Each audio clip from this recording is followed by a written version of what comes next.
ধরুন কেউ আপনার অনুমতি ছাড়া আপনার বাড়ির উঠানে বা আঙিনায় প্রবেশ করে এবং আপনাকে ভয়ভীতি দেখায় বা বিরক্ত করে।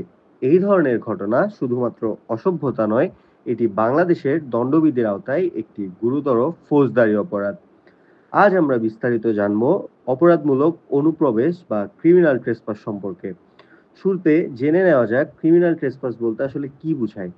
বাংলাদেশের দণ্ডবিধির ৪৪১ ধারা অনুযায়ী যদি কোনো ব্যক্তি বেআইনিভাবে কারো সম্পত্তিতে প্রবেশ করে, বিশেষত যদি তার উদ্দেশ্য থাকে অপরাধ করা, ভয় দেখানো কিংবা বিরক্ত করা, তাকে অপরাধমূলক অনুপ্রবেশকারী বা ক্রিমিনাল ট্রেসপাসার বলে গণ্য করা হবে। মানে শুধুমাত্র প্রবেশ করলে হবে না, সেক্ষেত্রে প্রবেশের পেছনে যে উদ্দেশ্য থাকে সেটাও অনেক গুরুত্বপূর্ণ। দণ্ডবিধির ৪৪৭ ধারায় এই অপরাধের জন্য শাস্তির বিধান রাখা হয়েছে, যেখানে বলা হয়েছে যদি কেউ উক্ত অপরাধ সংগঠন করে থাকে তাহলে সে ব্যক্তিকে সর্বোচ্চ ৩ মাস পর্যন্ত কারাদণ্ড অথবা ৫০০ টাকা পর্যন্ত জরিমানা অথবা উভয় দণ্ডে দণ্ডিত করা যাবে। সুতরাং আমরা সবাই এমন কর্মকাণ্ড থেকে নিজেদের বিরত রাখবো এবং আইনের প্রতি শ্রদ্ধাশীল হব। ধন্যবাদ।